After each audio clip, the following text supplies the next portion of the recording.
बाप बदल आहे ना ही, बाप बदल पहिली बैठक. हा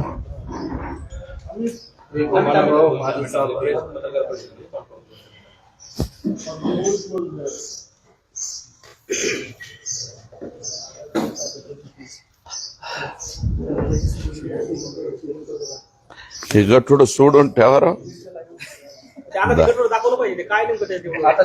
सगळं 6,000 6,500 पान आहेत. 4,500 ना.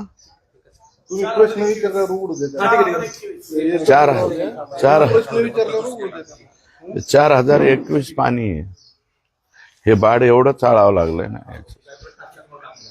ह्याच्यात बाप बदलच्या बैठका कधी झाल्या हे सगळे पीडीएफ देतो मी. त्यांनी मला असं कळलंय की काही पुरावे वगैरे टाकले, तर हे माझ्याकडे पण पुरावे आहेत. हे सगळे पीडीएफ मी सगळ्यांना, आता आपण सर्वजण मिळून किती लोक असाल तेवढ्या पीडीएफ. हा नाही, आता तुम्ही यस मानल्याशिवाय मी कसं बोलणार. बाकीच्या आवडतंय थांबा म्हणतायत ना ते.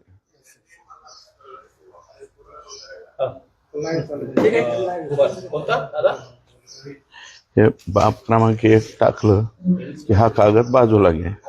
आपण ह्याची पण पीडीएफ देऊ सर्वांना, म्हणजे तुम्हाला तुमच्या ब्लॉगवर याच्यावर ते पुरावे टाकता येतील.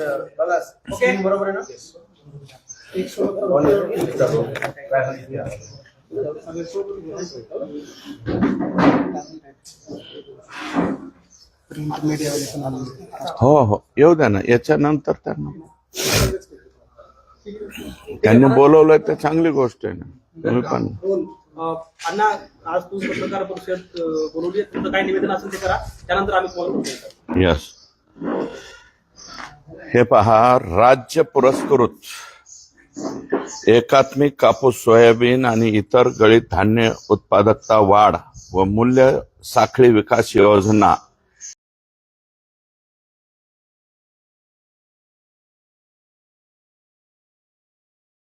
ही महाराष्ट्र शासनाने अर्थसंकल्पीय अधिवेशन दिनांक 11 मार्च 2022 म्हणजे यावेळेस हे मवियाचं सरकार होतं.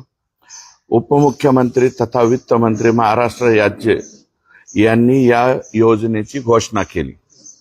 या योजनेसाठी सन 2022-23, 23-24 आणि 24-25 या 3 वर्षासाठी 1,000 कोटी रुपयाची तरतूद करण्याची घोषणा केली.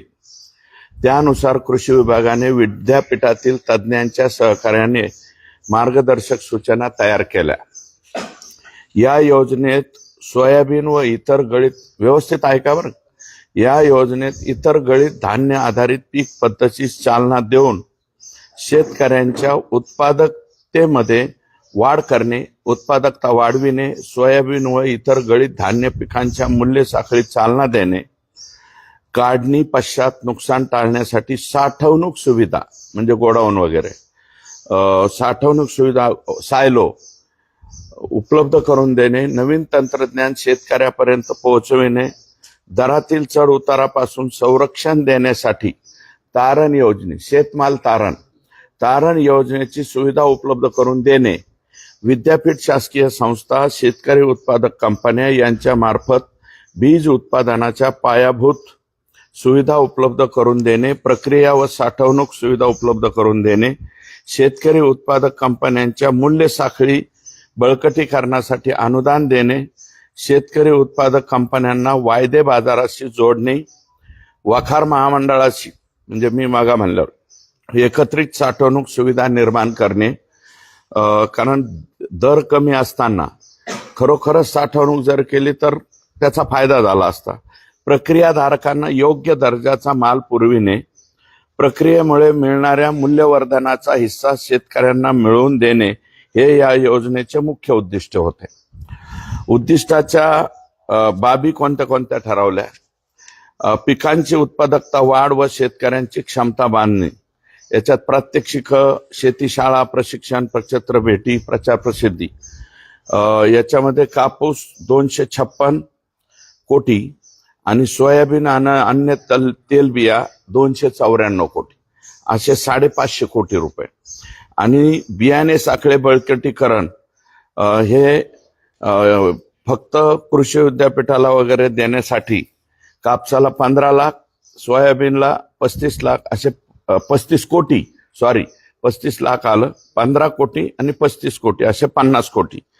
आणि 3 मूल्य साखळी विकास, शेतकरी उत्पादक कंपनी स्थापना व बळकटीकरण, म्हणजे फार्मर प्रोड्युसर कंपन्या बळकटीकरण करणे, क्लिनिंग ग्रेडिंग युनिट, गोदाम, सायलो, साठवणूक शेड, तेल घाणे प्रक्रिया युनिट, जैविक निविष्ठा निर्मिती युनिट, बीज प्रक्रिया युनिट, सोयाबीन इत्यादी. कापसाला 179 कोटी रुपये दिले आणि सोयाबीनला 221 कोटी रुपये, असे 400 कोटी, असे एकूण 1000 कोटी रुपये राज्य शासनाने मंजूर करून त्या ठिकाणी दिले. दिनांक 23 ऑक्टोबर, आता बघा याच्यामध्ये 23 ऑक्टोबर रोजीच्या शासन निर्णयानुसार कापूस पिकाच्या उत्पादकता वाढ व मूल्य साखळी विकासासाठी 238 कोटी आणि सोयाबीन आणि इतर तेल बियासाठी 281 कोटी, अशी 520 कोटी 86 लाख तरतूद 23 ऑक्टोबर 2023 लाच, तारखा लक्षात घ्या तुम्ही, 2023 लाच या ठिकाणी दिली. कृषी मंत्री श्री धनंजय मुंडे यांनी मूळ बाबी बदलून खरेदीद्वारे भ्रष्टाचार करण्यासाठी दिनांक 27 डिसेंबर 2023 रोजी अप्पर मुख्य सचिव श्री अनुप कुमार, आयुक्त प्रवीण गेडाम, प्रकल्प संचालक पोखरा परिमल सिंह, कृषी विभाग राज्यातील सर्व संचालक, कृषी सहसंचालक, कृषी विभागातील सहसचिव, उपसचिव व अवर सचिव श्री देवानंद दुधडे, उपमहाव्यवस्थापक MAIDC MCAER प्रतिनिधी कौसाडीकर यांची सह्याद्री अतिथीगृहावर सभा बोलवली, बैठक बोलवली व खर्च कृषी विभागाच्या अर्थसंकल्प व खर्चाबाबत चर्चा केली. या चर्चेत श्री दिलीप झेंडे यांनी कृषी मंत्री धनंजय मुंडे यांना आर्थिक लालच दाखवून मूळ बाबीला बगल देऊन nano urea, nano DAP, DSMS इत्यादी खरेदी करायच्या बाबीवर चर्चा घडवून आणली. सन 2022-23 मध्ये वर उल्लेख केलेल्या बाबी नव्हत्या, अगोदर तुमच्या लक्षात आला, त्यामुळे या बाबी नव्हत्या. त्यासाठी आयुक्त कृषी यांच्याकडून हा प्रस्ताव शासनाकडे पाठवला. कृषी मंत्री यांच्याशी संगनमत करून 8 फेब्रुवारी 2024 रोजी digital soil moisture sensor DSMS, nano urea, nano DAP, कापूस साठवणूक बॅग इत्यादी घटकांचा समावेश करण्यासंदर्भात शासनाकडे 8 फेब्रुवारी 2024 ला प्रस्ताव पाठवला. यातला आता एक मिनिट, कृषी मंत्री धनंजय मुंडे, त्यांचे OSD डॉक्टर वैभव पवार, खाजगी सचिव प्रशांत भामरे, कृषी आयुक्तालयातील संचालक विस्तार श्री दिलीप झेंडे, संतोष कराड, मंत्रालयातील उपसचिव यांच्या भ्रष्टाचार करण्याचा कट कारस्थानातून मूळ बाबीमध्ये बदल करून व DBT योजनेत सूट देऊन, DBT हे 2017चा GR आहे, DBT द्वारे शेतकऱ्यांना द्यावं, त्याला बगल देण्यात आली. DSMS, nano urea, nano DAP, कापूस साठवणूक बॅग, गोगल गायीचा प्रादुर्भाव रोखण्यासाठी वापरण्यात येणारे कीटकनाशक मेटाल्डिहाइड, बॅटरी ऑपरेटेड फवारणी पंप, हे पुढे तुमच्या लक्षात येईल, खरेदी करण्यासंदर्भात 6 मार्च 2024 रोजी बाब बदलासाठी कृषी मंत्री धनंजय मुंडे यांच्या अध्यक्षतेखाली सभा बोलवण्यात आली. त्याचा हा पुरावा, हा सुद्धा मी तुम्हाला PDF द्वारे देतो. ही बैठक कुठे बोलावली, काय बोलावली ते. या सभेस प्रवीण गेडाम, डॉक्टर माधववीर, संतोष कराड, महेंद्र घाडगे, अवर सचिव कृषी, डॉक्टर प्रज्ञा मनोहर, अवर सचिव नियोजन, संचालक विस्तार प्रशिक्षण दिलीप झेंडे, तुम्ही हे नाव बरोबर येतात बघा, कृषी संचालक सुनील बोरकर, कक्ष अधिकारी नितीन शेळके हे अधिकारी मीटिंग करिता प्रत्यक्षात उपस्थित होते. या व्यतिरिक्त PR देशमुख परभणी कृषी विद्यापीठ, डॉक्टर खर्चे अकोला कृषी विद्यापीठ, डॉक्टर पाटील राहुरी कृषी विद्यापीठ व्हिडिओ कॉन्फरन्सिंग द्वारे उपस्थित होते. प्रवीण गेडाम आणि अनुकुमार सुद्धा व्हिडिओ कॉन्फरन्सिंग द्वारे होते, प्रत्यक्षात हे उपस्थित नव्हते. याच मीटिंगमध्ये नियमबाह्य पद्धतीने शेतकऱ्यांच्या क्षेत्रीय कर्मचाऱ्यांची कसलीही मागणी नसताना, शेतकऱ्याची मागणी नाही, क्षेत्रीय अधिकाऱ्यांची मागणी नाही, कोणाचीही मागणी नाही नसताना वर उल्लेख केलेल्या ह्या बाबी देण्याचा निर्णय 6 मार्च 2024 माननीय मंत्री कृषी यांनी घेतला. दिनांक 12 मार्च 2023 रोजी अमुस अनुप कुमार यांना बदल करण्याच्या कार्यक्रमाबाबत कृषी आयुक्त प्रवीण गेडाम यांनी धनंजय मुंडे यांच्या सूचनेनुसार प्रस्ताव दिला. त्या प्रस्तावावर 12 मार्चलाच शासन निर्णय काढून तो लगेच निर्गमित. शासनाचं फास्ट काम किती आहे बघा. 12 मार्चला प्रस्ताव गेला कृषी आयुक्तालयाकडून आणि 12 मार्चलाच मंजुरी दिली. त्याचा सुद्धा संपूर्ण पुरावा बाब क्रमांक 2चा जो पुरावा आहे हा पुरावा PDF द्वारे मी देतो. त्याच दिवशी पाठवलेला प्रस्ताव, त्याच दिवशी निर्गमित झालेला शासन निर्णय क्रमांक 2.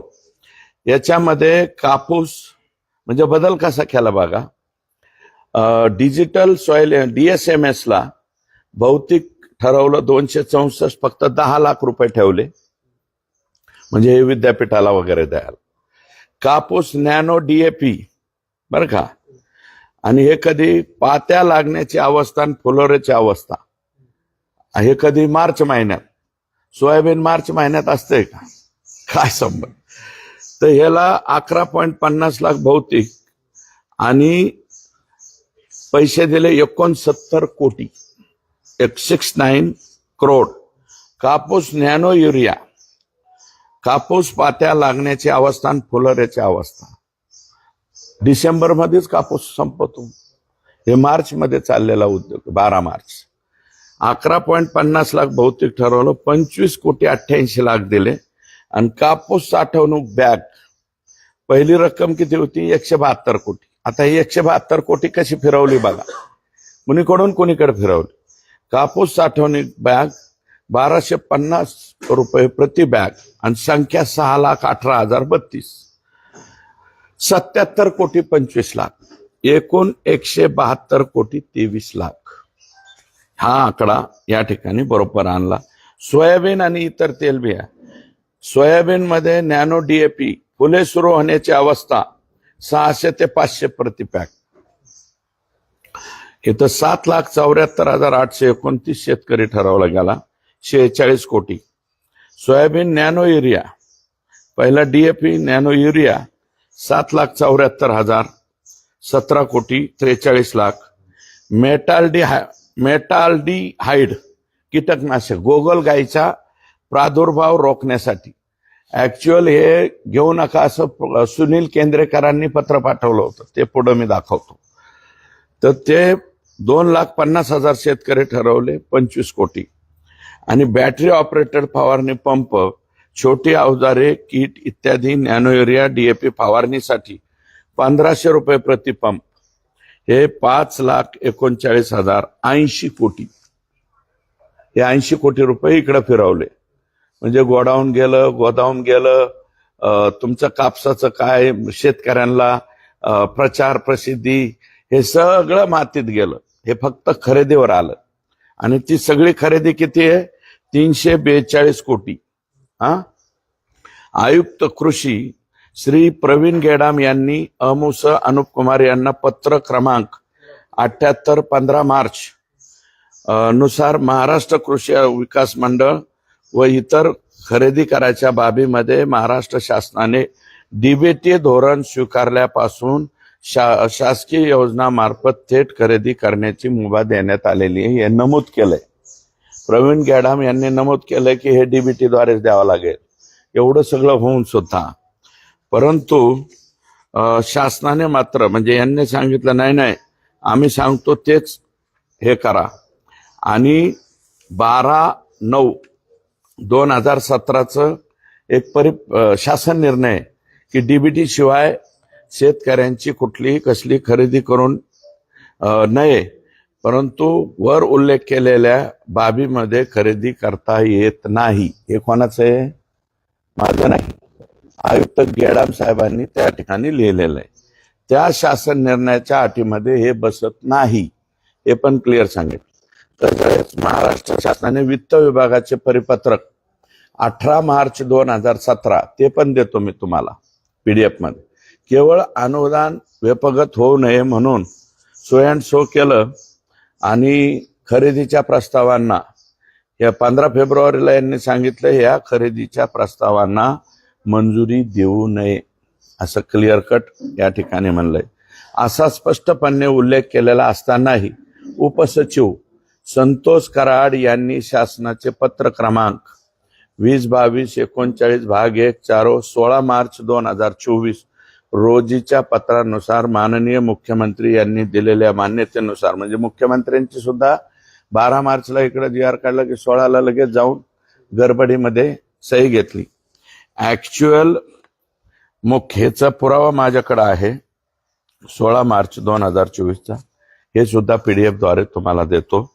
याच्यामध्ये असलं काहीही करण्याच्या पूर्वी माननीय CS यांच्या अध्यक्षतेखाली एक कमिटी आहे आणि त्या कमिटीने CS चीफ सेक्रेटरी यांच्या मान्यतेशिवाय मुख्यमंत्र्यांकडे ही फाईलच जाऊ शकत नाही. गडबडीमध्ये मुख्यमंत्र्यांकडे फाईल नेली आणि त्यांची सही घेऊन संतोष कराड यांनी नॅनो युरिया, नॅनो DAP आणि गोगलवाईचा प्रादुर्भाव सदरच्या निविष्ठांसाठी निधी महाराष्ट्र कृषी विकास महामंडळ MAIDC आणि तत्सम संस्थांना अग्रिम स्वरूपात तात्काळ उपलब्ध करून द्यावा. अग्रिम मोबिलाइज ऍडव्हान्स देण्याचा. आणि बाब क्रमांक मी दिले ना आता तुमच्याकडं 3 ही तुमच्याकडे दिलेली आहे. वरील एक निविष्ठा घटकांच्या पुरवठ्यासाठी 12 सप्टेंबर 2017 शासन निर्णयाने इतर कीटकनाशके, सूक्ष्म सिंचनाची साधने, सिंचनाची निविष्ठांचा पुरवठा करावयाच्या ऐवजी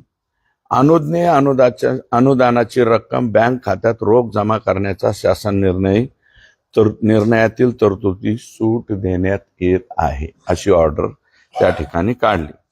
आता पुरावा क्रमांक 4 हा सुद्धा मी आपल्याकडे देतो.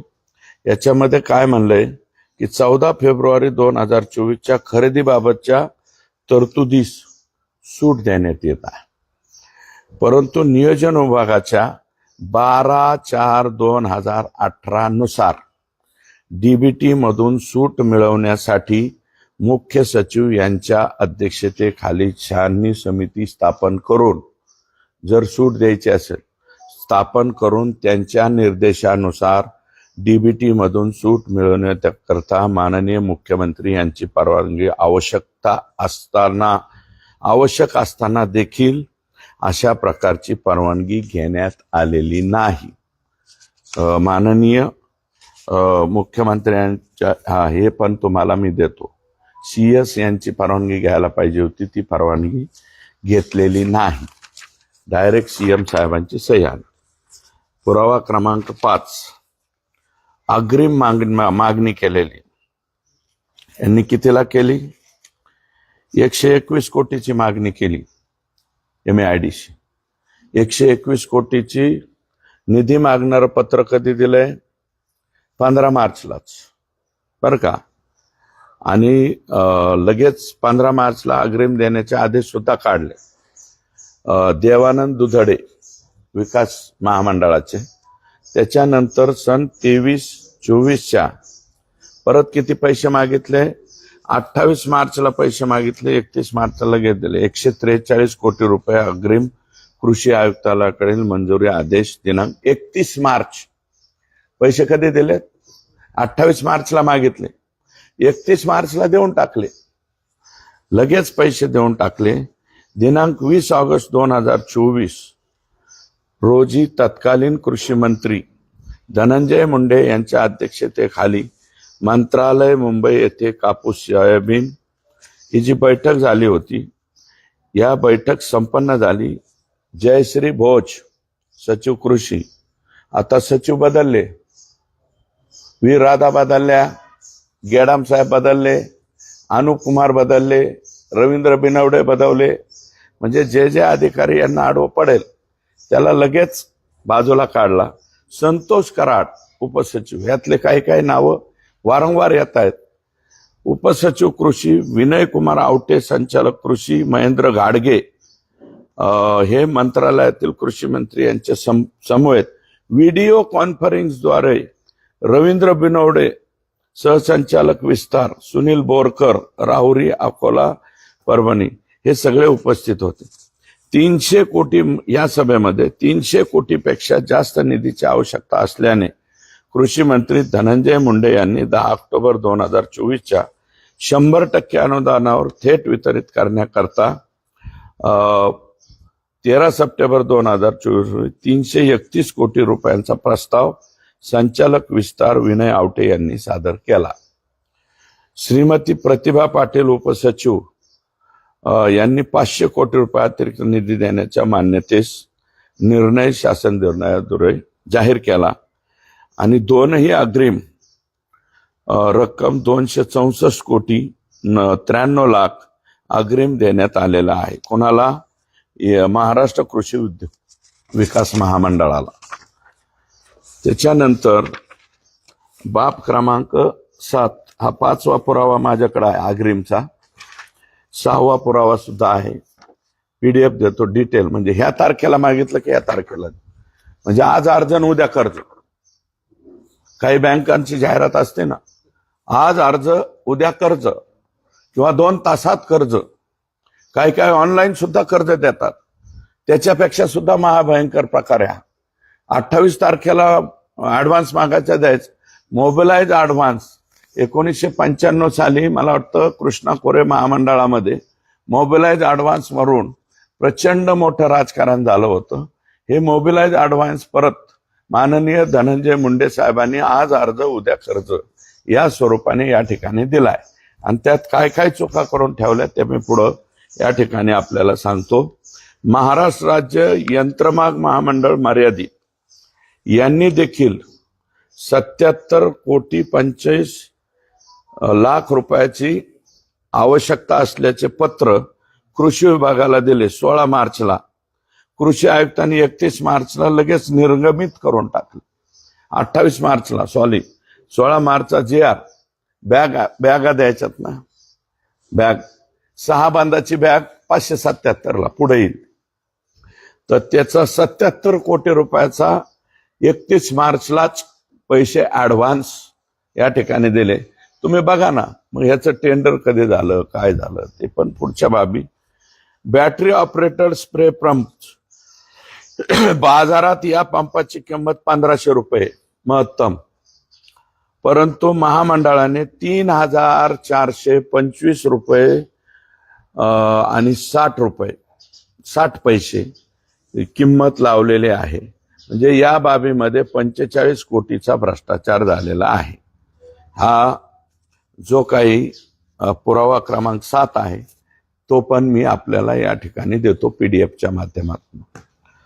दुसरं, बॅटरी ऑपरेटर स्प्रे पंप निविदेमध्ये निविदेचा विषय वेगळा दाखवलेला आहे.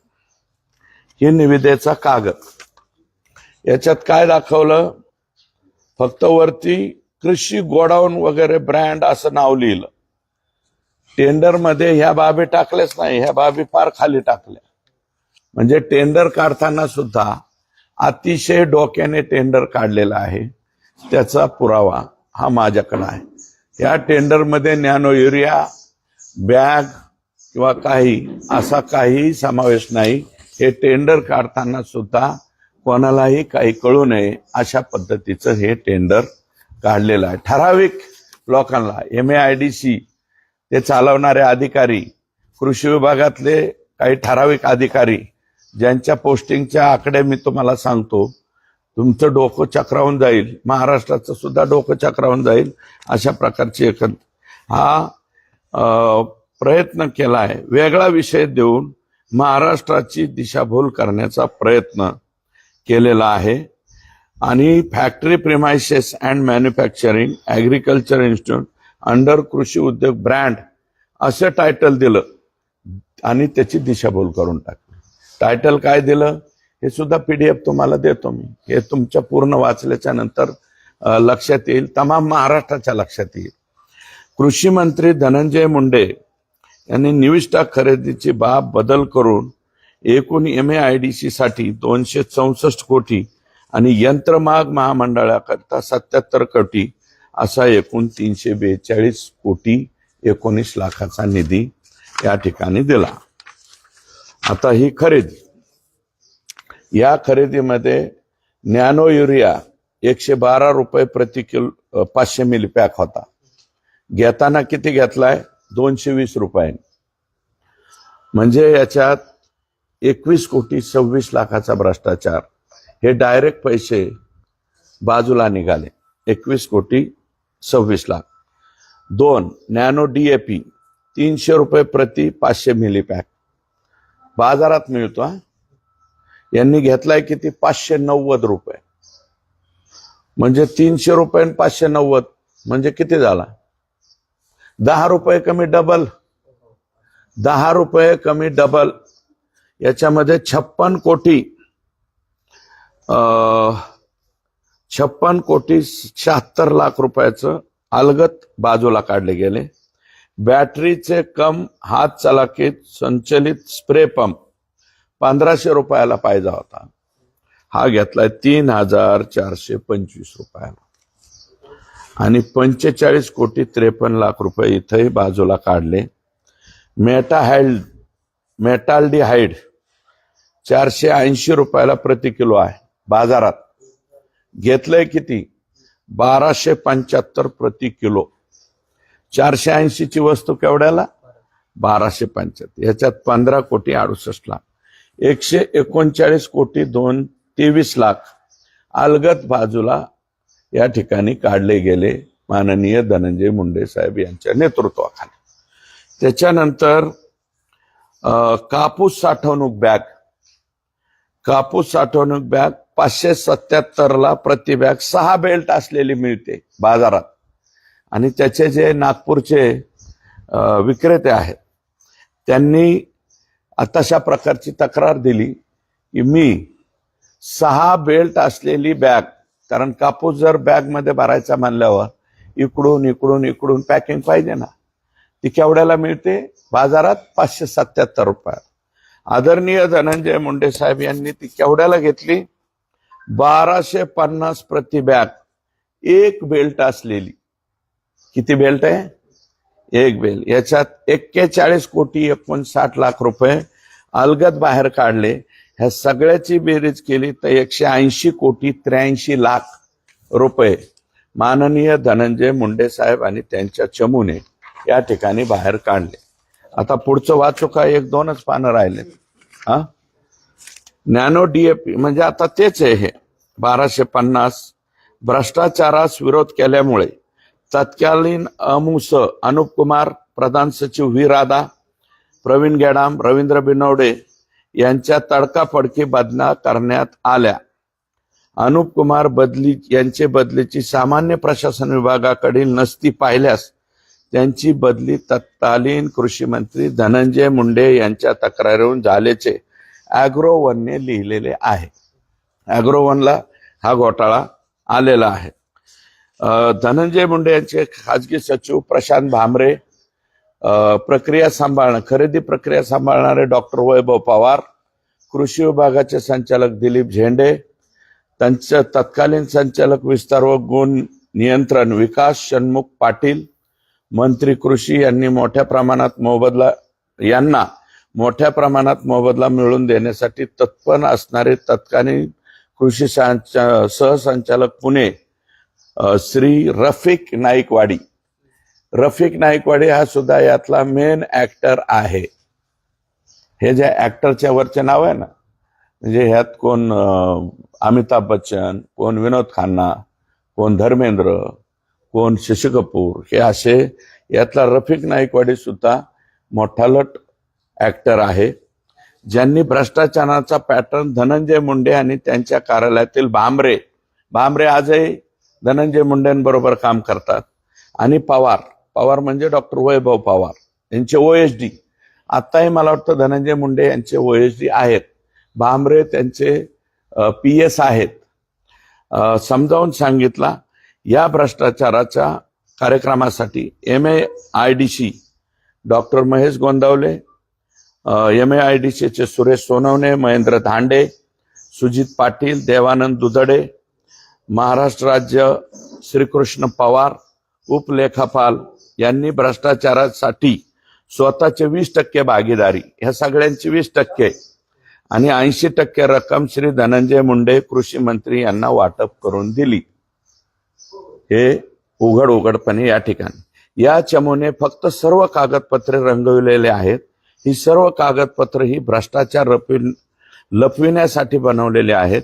माननीय न्यायालयाला, माननीय लोकायुक्त कार्यालय, याच्यामध्ये काही हे आहेत, हे बघा, हे जे डॉक्युमेंट आहेत यात काही PIL दाखल झालेले आहेत. त्या PIL ची सुद्धा कागदपत्र, दिशाभूल करणारी माहिती हे लोक सादर करीत आहे. म्हणजे कोर्टाला सुद्धा खोटी माहिती द्यायची, लोकायुक्ताला सुद्धा खोटी माहिती द्यायची, आणि त्यासाठी शेतकरी स्तरावर दिलेल्या निविष्ठाची गुणवत्ता तपासणी करण्यासाठी SIT स्थापन करण्यात यावी, अशा प्रकारची माझी या ठिकाणी विनंती आहे. Nano urea, nano DAP Panjabrao कृषी विद्यापीठ अकोला येथील शास्त्रज्ञांनी खताची शिफारस नसल्याने खरेदी करू नये. कुणी म्हणलंय?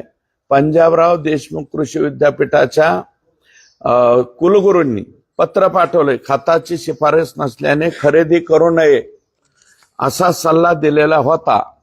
शिवाय गोगलगाई वर्गीयमुळं जे नुकसान होते, विभागीय आयुक्त तत्कालीन त्यावेळेचा औरंगाबाद, आताचं संभाजीनगर, सुनील केंद्रेकर यांच्या अध्यक्षतेखाली समिती नेमण्यात आलेली होती.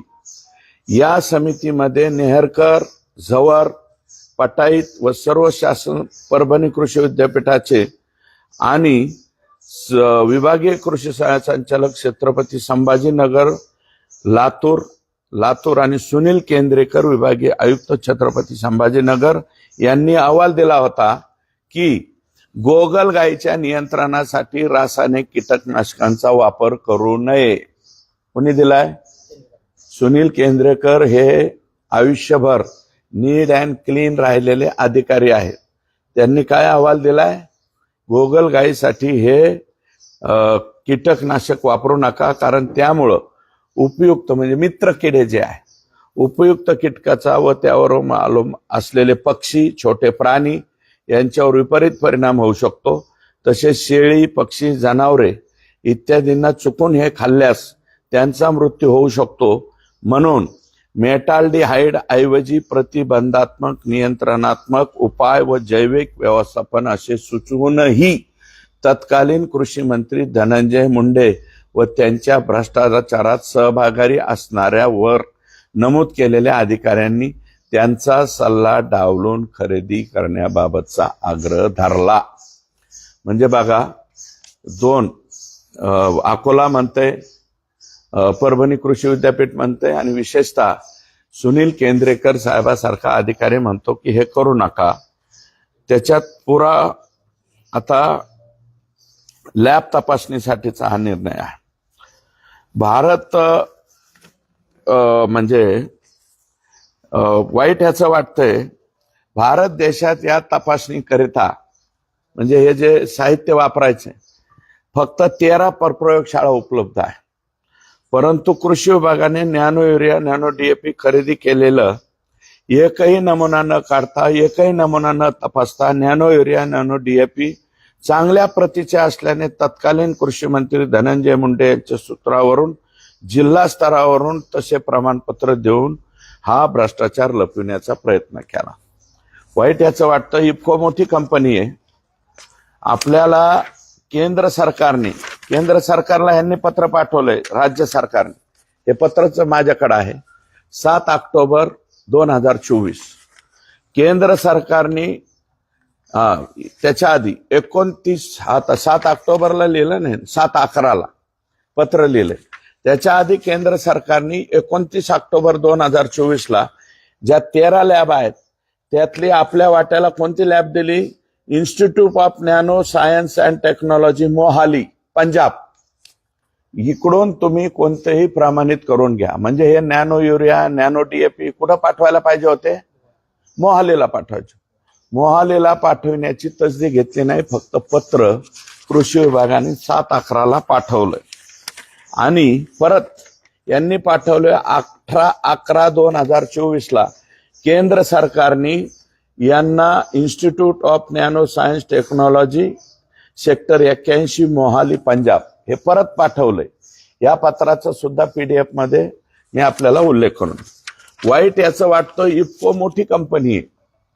मोहालीकडून तपासायच्या ऐवजी इफ्को कंपनीने 22/11/2022 खरेदी कधी करताय तुम्ही? आता 31 मार्च 2024. आणि रिपोर्ट कधीचा जोडलाय? कुठला जोडलाय? कालोल युनिट पोस्ट कस्तुरी नगर डिस्ट्रिक्ट गांधीनगर गुजरातचा रिपोर्ट जोडलाय.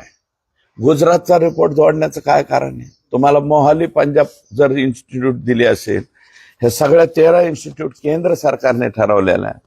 केंद्र सरकारने सांगितलेलं आहे कापूस आणि सोयाबीनच्या बाबतीमध्ये तुम्ही काम करा. ह्या लॅब मधून तुम्ही तपासणी करून घ्या. एकाही लॅब मधून एकाही याची तपासणी करण्यात आलेली नाही. हे याचे पुरावे. त्याच्यानंतर म्हणजे पुरावा क्रमांक 9, बॅटरी ऑपरेटर स्प्रे पंपा करता स्वतः उत्पादन न करता MIDC मधील अधिकाऱ्यांना पैसे खाण्यासाठी, म्हणजे ते MIDC सुद्धा कोण दाखवायला? MIDC ह्याच अधिकाऱ्यांच्या बगल बच्च्यांच्या नात्या गोत्याच्या ह्या कंपन्या आहेत. माझं तर म्हणणं आहे MIDCच्या खालच्या ज्या कंपन्या आहेत, प्रोड्युसर कंपन्या आहेत, ह्या कोणाकोणाच्या कंपन्या आहेत हे एकदा तत्कालीन कृषी मंत्र्यांनी जाहीर करावं. त्याच्यानंतर मी त्यांचे संबंध कोणत्या राजकारण्याशी कोणत्या याच्याशी संबंध आहेत हे मी जाहीर करायला सुद्धा या ठिकाणी कमी करणार नाही. त्याच्यानंतर कापूस साठवणूक बॅगेच्या बाबतीत अत्यंत निकृष्ट दर्जाची बॅग दिली, ज्याचा उपयोग साठवणुकीसाठी होऊ शकत नाही. बरं का, या बॅगला एकच बेल्ट आहे आणि ह्याचं कोणी तक्रार दिलेली आहे? नागपूर नॅनो युरिया DAP खरेदी केलं, एकच बेल्ट असल्याने जर बेल्ट तुटला तर शेतकऱ्याचं अतोनात नुकसान होणार आहे. तुम्ही जरा शेतकऱ्यांना पण विचारा ना, ही बॅग कशी आहे, काय आहे? आम्ही बडबड करतोय म्हणून. नागपूर येथील केंद्रीय कापूस संशोधन केंद्राने 577 रुपयाची ही बॅग, ज्याला 6 बेल्ट आहेत, पुरुषोत्तम हिरोडकर यांचं नाव काय? पुरुषोत्तम हिरोडकर नामक उत्पादकाकडून घेतलेली होती नागपूरच्या लोकांनी. पुरुषोत्तम हिरोडकर यांनी या उत्पादकाने शासनाकडे या बॅगच्या निकृष्ट दर्जाबाबत व किमतीबाबत तक्रार केलेली आहे. आणि सगळ्यात हाईट आहे. ह्या कागद मी तुम्हाला दाखवतो, हा सुद्धा PDF मध्ये किंवा व्हॉट्सअपवर तुम्हाला देतो. भारतीय जनता पार्टीची मातृसंस्था असलेल्या राष्ट्रीय स्वयंसेवक संघाच्या शेतकऱ्यांसाठी काम करीत असलेल्या भारतीय किसान संघ यांनी दिनांक 26/5/2024 रोजी पत्र दिलंय. कुणाला? तत्कालीन माननीय उपमुख्यमंत्री देवेंद्र फडणवीस आणि आत्ताचे मुख्यमंत्री. 27 तारखेला त्यांनी 69-95-685 नंबर सांगतो, आउटवर्ड नंबर. हे तर काय लिहिलंय साहेबांनी? तपासून तात्काळ अमोस कृषी तपासून तात्काळ कार्यवाही करावी, असं पत्र आत्ताचे मुख्यमंत्री देवेंद्रजी फडणवीस, म्हणजे फडणवीस साहेबांकडे कोण कोण गेलंय? हे नाना आखरे, भारतीय किसान संघ अखिल भारतीय कार्यकारिणी सदस्य, रामराव गोमाशे, नागपूर जिल्हा कार्यकर्ता, दिलीप ठाकरे, प्रांत प्रचार प्रमुख, भारतीय किसान संघ विदर्भ प्रांत. आता हे जे माणसं आहेत हे छोटी माणसं नाहीत ना, भारतीय किसान संघाचे प्रमुख माणसे. यांनी तक्रार काय केली? शेतकऱ्यांना मिळणाऱ्या वस्तूमध्ये लाभार्थ्यावर अन्याय, लाभ बँक खात्यावर जमा करण्याचे आहे म्हणजे डीबीटी करण्याऐवजी परस्पर वस्तू खरेदीमध्ये भ्रष्टाचार व त्यात लाभार्थी शेतकऱ्यांची संख्या कमी करणे म्हणून हे पत्र दिलेलं आहे. हे कोणाचं पत्र आहे? भारतीय किसान संघाचं, म्हणजे भाजपाची मातृसंस्था असलेला RSS. बहुतेक मला वाटतं RSSचं मोदी साहेब सुद्धा डावलत नाही. आणि आमचे मुख्यमंत्री त्यांची इंडोर्समेंट आहे. आणि हे पत्र मी जबाबदारीने सांगतो, अधिकाऱ्याने मला सांगितलंय माझं नाव घेऊ नका. अधिकाऱ्याच्या समोर माननीय आका वाल्मिक कराड यांनी हे पत्र टराटरा फाडलेलं आहे, फाडून फेकून दिलं हे पत्र. मी आज कृषी आयुक्तालयाला चॅलेंज करतो, त्यांच्याकडे हे पत्र आहे का? त्यांच्याकडे हे पत्र नाहीये. मी जे हे दप्तर तपासलंय ना, 4,000 4,500 पानं, याच्यामध्ये कुठेही हे पत्र नाही. हे पत्र मला जिथून उपलब्ध व्हायचं तिथून झालेलं आहे. मी कुठून केलंय ते, पण माझं मीडियाला विनंती, हे पत्र तुमच्याकडे आहे का? एवढं कृषी आयुक्तालयाला. आत्ताचे कृषी आयुक्त कोण आहेत? नवीन आले, मला वाटतं काय नाव आहे त्यांचं, तर जे कोणी आले असतील ते सूरज आलेले आहेत. त्यांना सूरज मांढरे साहेब तिथं आले, त्यांना हे पत्र आहे का? म्हणजे RSSच्या भारतीय किसान संघाचं पत्र हे आका जे आता आतमध्ये आहेत, गेलेले आहेत, त्यांनी हे टराटरा पत्र फाडून टाकलेलं आहे. आणि हे पत्र मग आकाच्या आकाला विचारलं असेल ना, फाडून टाको का? तर मग फाडून टाको म्हणलं तर मग देवेंद्र फडणवीस साहेबांना याचं उत्तर द्यावं. माझं मत आहे, महाराष्ट्राला म्हणजे फडणवीस साहेबांचं पत्र फाडण्याची हिंमत ही फडणवीस साहेबांचं आणि RSSच्या संघाचं पत्र, भारतीय किसान संघाचं पत्र. आणि हे त्यांच्या कधी लक्षात आलंय? 26/5/2024 अगोदरच लक्षात आलंय की हे असं या ठिकाणी केलंय. वर उल्लेख केलेले सर्व अधिकारी आणि महाव्यवस्थापक, उपमहाव्यवस्थापक इत्यादी अधिकाऱ्यांनी आपसात केलेले संवाद तसेच ठेकेदार यांच्याबरोबर केलेल्या वार्तालापाची माहिती घेण्यासाठी सर्वांच्या भ्रमणध्वनी कार्यालयातील तसेच वैयक्तिक मोबाईल CDR रिपोर्ट मागविण्यात यावेत, त्यांची नार्को टेस्ट करण्यात यावी. यावरून हा भ्रष्टाचार सिद्ध होण्यास मदत होईल असं माझं मत आहे. या भ्रष्टाचाराच्या संदर्भात बरं का, कृषी आयुक्त, कृषी सचिव कागदपत्र मी सगळे उपलब्ध करून घेतलेत. आता हे गठोडं CBI, ED, anti corruption department Maharashtra म्हणजे ACB महाराष्ट्र, माननीय मुख्यमंत्री किंवा माननीय राज्यपाल, केंद्र सरकार यांच्याकडं सविस्तर पुराव्यासह तक्रार दाखल करणार आहे. माझ्याकडे हे सगळं बाड आहे, मी तुम्हाला सुद्धा शेअर करतो. या व्यतिरिक्त कृषी मंत्री धनंजय मुंडे यांनी केलेल्या बदल्या आणि पदोन्नत्या या प्रक्रियेमध्ये सुद्धा 100 कोटी रुपयाचा भ्रष्टाचार केलेला आहे. त्या भ्रष्टाचाराचे आकडे माझ्याकडे आहेत, पण आता हे 2 पान आहेत, वाचू का? अधिकाऱ्या व्हायचे मोजक्या सांग. कृषी विभागात कृषी सहाय्यक 60,000, त्यामध्ये 20,000चा वाटा कृषी मंत्री, उरलेले 40 विभागीय कृषी संचालक, कृषी पर्यवेक्षक 1.5 लाख, रेट 1.5 लाख. म्हणजे निविदा लिहिलंय बरं का, याच्यात निविदा रक्कम, हे माझ्याकडे कागद आहे, याच्यात काय लिहिलंय संग्रामजी, आणि निविदा रक्कम लिहिलंय. हे कागद मी तुम्हाला हा सुद्धा शेअर करतो, माझ्याकडे आहे. कृषी परिषद 1,40,40 वाटा मंत्र्यांकडे, धनंजय मुंडेंकडे, उर्वरित कृषी संचालक म्हणजे इतर असते. कृषी अधिकारी 3 लाख. क्षेत्रीय मंडळ बदलीचा रेट होता कृषी अधिकाऱ्यांचा, ते संपूर्णपणे धनंजय मुंडेकडे यांच्याकडे जात होते पूर्ण. कार्यालयीन कृषी अधिकारी हे रेट कार्ड हे कोणाकडून सापडलंय? त्यांच्याच हाताखालच्या काम करणाऱ्या लोकांकडून सापडलंय मला. भामरे, पवार आणि त्यांचे जे संतोष कराड यांच्याकडनंच हे रेट कार्ड माझ्याकडे सापडलेलं आहे. कार्यालयीन कृषी अधिकारी 2 लाख संपूर्णपणे मंत्री.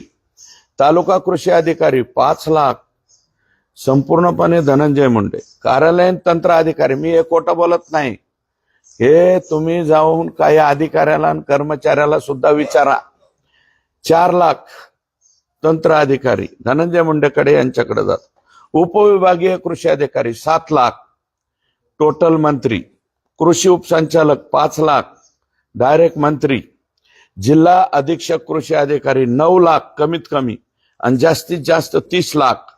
जिल्हा व योजनांची जिल्हा आणि योजनांची उपलब्धता म्हणजे कोणत्या जिल्ह्याला किती माल आहे हे तपासून हा दर ठरविला जात होता. संपूर्णपणे धनंजय मुंडे यांच्याकडे जात होते.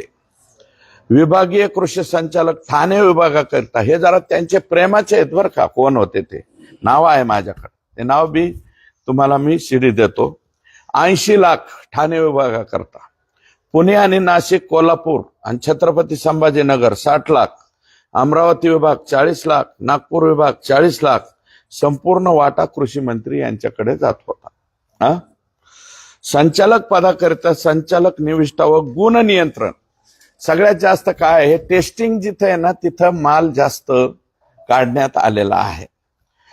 5 कोटी रुपये. इतर संचालक 2 लाख. हे 5 लाख आहे का 5 कोटी नाही भाऊ? 2 आणि 2 4 आणि 3 7 7 शून्य म्हणजे मग संचालक पदाकरता संचालक निविष्ठा व गुण नियंत्रण 5 कोटीचा रेट डायरेक्ट. इतर संचालकांचा रेट 2, ह्याच्यात बी 2 कोटी. संपूर्ण वाटा कृषी मंत्री यांच्या 2 कोटी आहे. 2 आणि 2 4 7 शून्य आहेत. माझं गणित जरा कच्चं आहे, तुम्ही थोडंस पक्क करून द्या अशी माझी विनंती आहे. संचालक निविष्ठा व गुण नियंत्रण कार्यालयातील तंत्र अधिकारी खाते 1 कोटी रुपये. कृषी अधिकारी खाते 60 लाख. तंत्र अधिकारी बियाणे 25 लाख. कृषी अधिकारी बियाणे 15 लाख. कृषी उपसंचालक बियाणे 80 लाख. तंत्र अधिकारी कीटकनाशके 50 लाख. कृषी अधिकारी कीटकनाशके 30 लाख. विभागीय कृषी सहसंचालक तंत्र अधिकारी गुण नियंत्रण बघा, विभाग पुणे, ठाणे, छत्रपती संभाजीनगर, नाशिक 1 कोटी. उर्वरित सर्व विभाग 50 लाख. त्यांच्यानंतर त्यांच्या अधीनस्थ कार्यरत असणारे कृषी अधिकारी विभाग सर्व विभाग 30 लाख. जिल्हा गुणवत्ता नियंत्रण अधिकारी पुणे, छत्रपती संभाजीनगर, नाशिक, जळगाव, नांदेड, कोल्हापूर, जालना, यवतमाळ जिल्ह्याकरता 60 लाख. नागपूर विभागातील गुण नियंत्रण अधिकारी जिल्हा स्तरावरील 10 लाख. अमरावती, मराठवाडा, कोकण, ठाणे इतर जिल्ह्यासाठी 25 लाख. पुणे, नाशिक व कोल्हापूर विभागातील इतर जिल्ह्यांसाठी 40 लाख. इतर कोणत्याही पदासाठी कुटुंबाजवळ राहण्यासाठी म्हणून मंत्री स्तरावर होणाऱ्या बदल्यांमध्ये कमीत कमी 2,50,000 रुपये. जर कृषी खात्यातल्या कोणाला आपल्या कुटुंबाच्या किंवा तालुक्याच्या गावात जायचं असेल, जिल्ह्याच्या गावात जायचं असेल तर त्याचा रेट 2.5 लाख रुपये होता. पदोन्नती प्रक्रियेतील ज्या अधिकाऱ्यांच्या चौकशा सुरू आहेत ऐका, त्या अधिकाऱ्यांच्या चौकशा बंद करण्यासाठी कमीत कमी 25 लाख ते 1 कोटी रुपये एवढे घेतले जात होते. आणि हे फाईलवरून लक्षात येईल. मी त्या फाईली आणि हे सुद्धा सगळं जाहीर करील असं माझं मत आहे. सर्व अधिकारी कर्मचारी यांच्या बदल्या पदोन्नत्यांच्या नसती यांची पाहणी आणि अभ्यास केला असता 70 ते 80% बदल नागरी सेवा मंडळाच्या शिफारसीशिवाय केलेल्या आहेत. नागरी सेवा विकास मंडळ म्हणजे माहिती आहे ना, सरकारने काय केलेलं आहे, की हा जो बदली अधिनियम झालेला आहे तो सगळ्यात खाली अगोदर अधिकाऱ्यांनी करायचा आणि नंतर मंत्र्याकडे. 70 ते 80% हे बघितलेलं नाही, 20% सुद्धा पाहिलेलं नाही. सर्व बदल्या व पदोन्नतीमध्ये तत्कालीन कृषी मंत्री धनंजय मुंडे, प्रशांत भामरे, रविकिरण पाटील यांनी कृषी आयुक्तालय स्तरावरील संपूर्ण महाराष्ट्रात ठराविक एजंटची नेमणूक केली होती. प्रशांत भामरे व रविकिरण पाटील यांचे CDR परत भ्रमण दूरध्वनी CDR रिपोर्ट, कार्यालयातील दूरध्वनी तसेच व्हॉट्सअपवरील कॉल संबंधित कंपनीकडून माहिती मागविल्यास सर्व एजंटची नावे बाहेर पडतील आणि त्यानुसार ठरवलेली दरसूची सुद्धा बाहेर पडेल. या बदल्यांसाठी सुद्धा SIT चौकशी करावी, कारण हा किंवा ED कडे पाठवा 100 कोटीपेक्षा अधिकच्या रकमेचा हा भ्रष्टाचार या ठिकाणी आहे. याच्यात एकच शेवटचं वाक्य वाचून दाखवतो. हे बदल्याचे रेट कार्ड मी सांगितलं. एक वाक्य माझ्याकडे आलं, निविदेची रक्कम अंतिम करताना कृषी मंत्र्याच्या मर्जीतील खाजगी सचिव श्री भामरे, श्री रविकिरण पाटील, श्री वाल्मिक कराड, म्हणजे वाल्मिकांना आम्हाला वाटत होतं की जिल्ह्याचेच बाप आहेत. ते म्हणले ना, जिल्ह्याचा बाप कोण आहे? आमच्या जिल्ह्याचा बाप वाल्मिकांना. आम्हाला वाटत होतं आमच्या जिल्ह्याचाच बाप आहे, पण हे निविदा ठरविण्याच्या ह्याच्यात बी बाप गेला. तिथं वाल्मिकांना कराड, श्री नागरगोजे तसेच कृषी खात्यातील एक कृषी सहसंचालक, एक अधीक्षक कृषी अधिकारी व एक कृषी उपसंचालक तसेच ठाण्याचे विभागीय गुणवत्ता नियंत्रक. ठाण्यावाल्यावरती जास्त म्हणजे ठाणे म्हणजे कसं काय तिथं गेलाय काय कळा ना बाबा. त्यांचं आणि धनंजय मुंडेंचं कसं जमलं काय, या लोकांनी जमवलं काय. तज्ञ समिती आर्थिक निकषाकरिता बैठकीकरिता बसेल. या तज्ञ समितीचे सदस्य जर वाल्मिकांना कराड असतील तर मग धनंजय मुंडे साहेब तुम्ही या तज्ञ समितीचा अध्यक्ष सुद्धा स्वतः राहायच्या ऐवजी वाल्मिकांना कराडलाच केला असेल ना, हे याच्याहून दिसतंय. बसेल त्यानंतरच निविदा अंतिम केले जातील. काय वाल्मिकांनाच्या अध्यक्षतेखाली निविदा अंतिम केल्या जातील. निविदा अंतिम केल्यानंतर कोणतीही तक्रार ऐकून घेतली जाणार नाही. आका आले आका म्हणजे आका फक्त बीड जिल्ह्यापुरते नव्हते. गोविंदजी, आकांचं कार्यक्षेत्र संपूर्ण महाराष्ट्र होतं.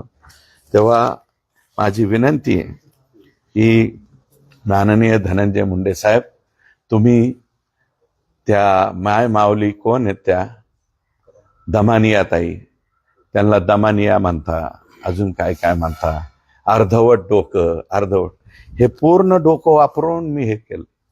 कृपया माझ्या प्रश्नाची उत्तरं द्या आणि कागदावर लढा आता चालू होऊ द्या. तुमचा लढा चालू होऊ द्या.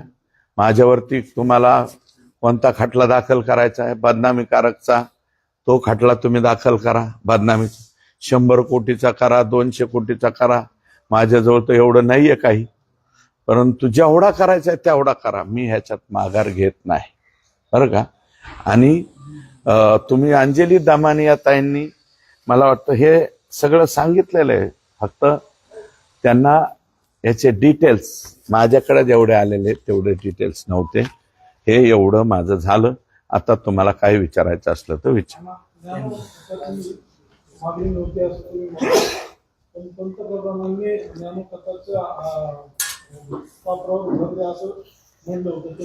एक मिनिट ऐका, ते कुठं म्हणलं होतं ते दुसरीकडे. इथं त्या खत वापरा, सगळं करा, परंतु तुम्ही लॅबची परमिशन घेतले का? प्रधानमंत्र्यांचं वाक्य दुसरीकडचं आहे. इथं लॅबची परमिशनच नाही ना. मोहालीच्या लॅबची परमिशन घ्यायला पाहिजे होते ना. तुम्ही कसं काय आणि बाप कश काय बदलल्या? अरे गोडाऊन बांधा ना. शेतकऱ्याचे 3-3 वर्ष शेतकरी सोयाबीन घरामध्ये ठेवतो. बीड जिल्ह्यात ठेवत नाही का? आपल्याकडे ठेवतो. त्याचं कारण काय की शेतकऱ्याकडे साठवणुकीला नाही येत. कमी दर असले की मला एका शेतकऱ्याने दाखवलं होतं पहिल्या ह्या वर्षीचा सोयाबीन हे मागच्या वर्षीचं आणि त्याच्या मागच्या वर्षी असं दाखवलं होतं. बाबी सगळ्या बदलण्यात आलेल्या आहेत आणि प्रधानमंत्र्याचे निर्देश नाही आहेत. प्रधानमंत्र्याचे पहिलेचे निर्देश हे आहेत की ह्या बाबींवर खर्च करा.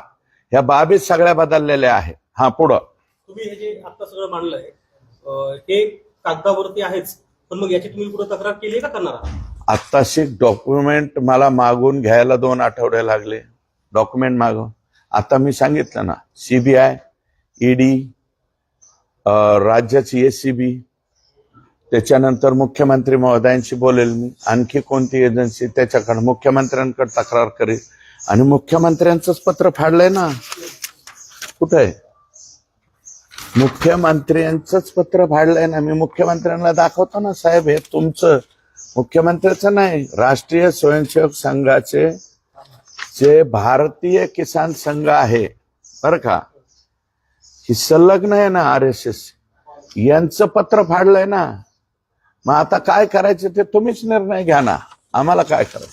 आणि एका अधिकाऱ्याने मला नाव न सांगण्याच्या अटीवर सांगितलं हे माझ्या समोर पत्र घेऊन फाडलंय, ते बी आकाने फाडलंय. आणि आका ह्याच्यात होते, हे PDF देतो ना तुम्हाला. उर्च कमिटी टोटल किती कोटीचा घोटाळा? हा घोटाळा 180 कोटी आणि प्लस इकडचा नाही, मी तुम्हाला दाखवलेला आहे तो 180 कोटी 83 लाख आणि इकडचा याच्यातला 20-25 कोटीचा आहे. नाही 25 कोटी, 180 कोटीचा इकडचा आणि इकडचा 100 कोटीचा आणि बॅगचा 25 कोटीचा, असा जवळजवळ 200 आणि हा 100, 300 कोटी रुपयापर्यंत भ्रष्टाचार जातो. हा 300 कोटी जातो. मी PDF देतो ना, मी तुम्हाला सगळ्या मीडियाला देतो, त्याच्यानंतर प्रिंट मीडियाला बी देतो. हे सगळं माझ्याकडे आहे. याचे खुलासे धनंजय मुंडे साहेबांनी करावेत असं माझं मत.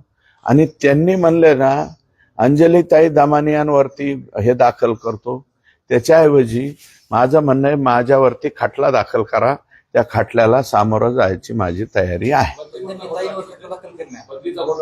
100 कोटीच्या वर हे आकडेवारी आहेत. हे PDF देतो ना तुम्हाला. 100 कोटीच्या वर 100% गोळा केले. आणि म्हणूनच तर अर्धा मराठवाडा पाण्याखाली बुडालेला असताना, कमरा इतकं शेतकऱ्याच्या कापसात पिकात पाणी असताना रश्मिका मंडाना आणायचं सुधारतंय ना. रश्मिका मंडाना कोणत्या काळात आल्या? अरे अख्खा मराठवाडा पाण्याखाली बुडाला होता. हिंगोली गेलं, परभणी गेली, बीड गेलं निमार्ध म्हणजे पलीकडचा पाट, संभाजीनगर गेलं, जालना गेलं, नांदेड गेलं पाण्याखाली, सगळा धाराशिव गेलता, लातूर गेलता. हाहाकार उडाला होता.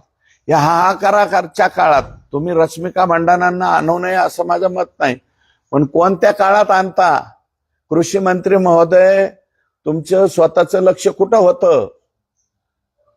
हा, सगळेजण सगळीकडून दाखवत होते ना मीडियावरती, सगळा मराठवाडा पाण्याखाली गेलाय, सगळ्याचं वाटोळं झालंय, अमकं झालंय, तमकं झालं. त्या काळात तुम्हाला रश्मिका मंडानाचा कार्यक्रम आठवतो म्हणल्यावर मग सांगायचं काय? तुमचं नेमकं चाललंय काय? असा एकंदरीत प्रश्न त्या ठिकाणी निर्माण होतो. अण्णा, जसं आपण म्हणजे आधी बोललं होतं की बीडचं जे पालकमंत्री पद आहे ते भाड्याने देण्यात आलं होतं, तसं कृषी शेवटचं जे पान वाचलंय याच्यावरून तुम्ही समजायचं की यांचं कृषी मंत्रीपद सुद्धा भाड्याने आकांकडेच दिलेलं होतं. कारण आकांशिवाय फायनल करायचं नाही असं याच्यामध्ये हे जे इतिवृत्त आलेलं आहे, हे जे रेट कार्ड आलेलं आहे सगळ्या अधिकाऱ्यांचं, हे रेट कार्ड मला इकडून तिकडून नाही, धनंजय मुंडे साहेबांच्या विश्वासातलेच एका माणसाच्या हातातले डायरीतला कागद माझ्या हाती लागलाय आणि तो मी तुमच्या सर्वांच्या पुढे सांगतोय. हे लिहिलंय कोणी त्यांचं आणि याची सुद्धा PDF देतो मी तुमच्याकडे. ही टाका. माझं म्हणणं आहे स्पष्टपणे लोकांच्या पुढे टाकली पाहिजे असं माझं मत आहे. पत्रकार परिषद घेतल्यावर त्यांनी पत्रकार परिषद घेतली, उत्तर त्याला दिली नाही, त्यांना बदनामी मिळली आणि नंतर पुन्हा तुम्हाला त्यांनी त्या दिवशी दुसरी पत्रकार परिषद घेतली, पण त्याला म्हणले खटला मी दाखल करेल पण केला नाही. माझं म्हणणं असं आहे, दमानियाताईंवरती करावा. दमानियाताईंनी यातल्या काही बाबी सांगितलेल्या आहेत. फक्त त्यांच्याकडं पुराव्यानिशी नव्हतं. काही पुरावे दिले ना, त्यांनी पण दिले, अंजलीताईंनी पण दिले, पण माझ्याकडं काही पुरावे आहेत ते मी दाखल केले. आता ह्याच्यावरती उत्तर त्यांनी द्यावं आणि नसेल तर माझ्यावरती खटला दाखल करावा. पण हे संजय राऊत तुमच्याविषयी थेट म्हणतायत की तुम्ही डील केली आणि डील केल्याच्या नंतर शांत बसले, असं थेट म्हणतायत ते तुम्ही. हे बघा, ज्यांचं आयुष्य डील करण्यामध्ये गेलं, ज्यांचा पक्ष डील केल्यामुळं त्या पक्षाचीच वास्तुशांती झाली, वज वाटोळं झालं. 63, 53, 55 जागेच्या खाली बाळासाहेब ठाकरे साहेबापासून कधी जागा आल्या नाही. त्या 20 जागेवर ज्यांच्या डीलमुळं, जे स्वतः डीलरच आहेत, त्याच्यामुळे ते मला वाटतं जेलात सुद्धा जाऊन आले. त्यांनी सुरेश धस बद्दल डील हा शब्द वापरणं हे पटत नाही. संजय राऊत साहेबांना बहुतेक माहीत नसेल, मी फाटका माणूस आहे बरं का. डील बिल हा शब्द सुरेश धसला लागू होत नाही हे कदाचित त्यांना माहीत नसेल. त्यांच्या माहितीचे काही लोक आमच्याकडे पाठवावे, ते माहीत झाल्याच्या नंतर तुम्हाला कळेल. पण मला जास्त बोलायचं नाही. मी पहिल्यापासून त्यांच्यावर म्हणतो की ते इंटरनॅशनल स्पीकर आहे. त्या इंटरनॅशनल स्पीकरवर यापेक्षा अधिक मी काही बोलत नाही. आणि मला वाटतं आता विधानसभेच्या निवडणुकीच्या नंतर त्यांच्या मातोश्रीवर सुद्धा त्यांच्याबद्दल कितपत विश्वासार्हता राहिलेली हे मला सांगता येणार नाही. धनंजय मुंडे यांना बेट्स पॉलिसी नावाच्या आजारामुळे ते कॅबिनेट बैठकीला आणि जनपदाला हजर राहिले नसताना ट्विट केलेले आज. ठीक आहे, ते त्याच्याबद्दल मला काय बोलायचं नाही. ते असतील आजारी होते म्हणून तर मी भेटायला गेलतो. त्याचा धचा मा केला गेला, त्याचं उत्तर दिलंय मी. आता परत रिपीट काय बोलत नाही. काही दिवसापासून तुम्ही आक्रमकपणे आरोप केले धनंजय मुंडे यांच्यावर आणि ते आजारी असल्यामुळे तुम्ही त्यांना भेटायला देखील गेले, परंतु त्यावेळी नेमकी काय रिएक्शन होती त्यांची? एक मिनिट ऐका, 100% भेटायला जाण्यात काही गैर आहे का? मी भेटायला गेलो, मी डिनाय केलं नाही. तुम्ही टीव्ही वाल्यांनी कोणीतरी हे पर्पजली आहे, आम्हाला माहिती आहे कोण लीक करतं, कोण काय करतं. मग करू द्या ना लीक. मी रात्री बेत्रीचा थोडीच भेटायला गेलतो, दिवसा ढवळ्या भेटायला गेलतो, भेटून आलो. हे बघा, एखाद्याचं दुखत असेल आणि दुसऱ्या एक जणांनी सांगितलं की रात्री आजक्या उचक्या देण्यापर्यंत त्यांची परिस्थिती गेलती, दोन्ही डोळ्याचं ऑपरेशन झालं, तर एक मित्र, कंबाईन मित्र म्हणला की तुम्ही भेटून आलं पाहिजे. मी 100% भेटून त्यांना आलो. पण भेटून आलो म्हणजे आता आज काय गप्प बसलोय का मिस्टर पुढारी? मी आज काय गप्प बसलोय का? आता जे आहे, बरं मी त्यांना भेटलो आदल्या दिवशी, दुसऱ्या दिवशी 73 कोटीचं जे बोगस, आणि तुम्ही बी जरा एकदा जा ना कॅमेरे बिमेरे घेऊन. परळी मतदारसंघात रातचे दिवसा कामं चालू आहेत ना. आता जे 73 कोटीचे बोगस पैसे उचलले मी म्हणलो त्याचे कामं चालू आहेत, असे फोन येत आहेत परळी मतदारसंघात बरं का, की कामं चालू झाली. काही लोक म्हणते जाऊ द्या बाबा, मागचे का व्हायना आत्ता चालू झाली. आणि आत्ताचा जो रोष आणि रोख माझा आहे धनंजय मुंडे यांच्या बरोबर आहे, त्याच्यामुळं कोण काय बोलतं याला काय अर्थ उरतोय का, असं माझं मत आहे. बावनकुळे म्हणाले 4.5 तास तुम्ही त्यांना भेटले. हे बघा, बावनकुळे साहेब आमचे प्रदेशाध्यक्ष आहेत, त्यांनी त्याच्यावरती खुलासा दिलेला आहे. मी सुद्धा खुलासा दिलेला आहे. 20 ते 30 मिनिटाची बैठक झालेली. बोलता बोलता माणसाकडून एखादी चूक होऊ शकते. माणूस हा चुकीचा पुतळा आहे. बावनकुळे साहेब सुद्धा माणूस आहेत ना. बोलता बोलता त्यांनी अर्धा तास म्हणायच्या ऐवजी 4.5 तास म्हणले. पण नंतर मी माझ्या प्रदेशाध्यक्षांचा आभार मानतो ना, त्यांनी 3-4 वेळा मला वाटतं त्याचा खुलासा दिलाय. पण आता त्याच्यावरती मला वाटतं परत रिपिटेशन जास्त होऊ नये, कारण ते राज्याचे प्रदेशाध्यक्ष आहे, त्यांना राईट आहे. त्या राईट प्रमाणे त्यांनी बोलवण्याचा, कारण सरकार महायुतीचं असल्यामुळे. माझ्या इथं महायुतीचं सरकार नाहीये. माझ्या मतदारसंघापुरता महायुतीचा मैत्रीपूर्ण लढत होती, त्याच्यामुळे माझ्या इथं महायुती लागू होत नाही, कारण राष्ट्रवादी काँग्रेस पक्षाचा उमेदवार इथं होता. आणि आमच्या प्रदेशाध्यक्षांनी अतिशय व्यवस्थित खुलासा केलेला आहे. त्याच्यामुळे त्यांच्यावरती सुद्धा आता मला वाटतं तिरपी नजर कोणी ठेवू नये, अशा प्रकारची माझी विनंती आहे. अजितदादांनीच त्यांच्या राजीनामाचा चेंडू आता धनंजय मुंडेंकडेच टाकलेला, तुम्ही कसं बघताय आणि तुम्ही मागताय का? माझं म्हणणं आहे की ह्यांच्या राजीनाम्याचा संपूर्ण अधिकार हा अजितदादा पवार यांचाच आहे. अजितदादांनी त्या सांगितलं ना, स्वतः मी सुद्धा राजीनामा दिलेला आहे. मी पाहिलेला आहे अजितदादांनी राजीनामा. आम्ही जरी विरोधी पार्टीत असलो तरी अजितदादांनी राजीनामा दिलेला पाहिलेला आहे.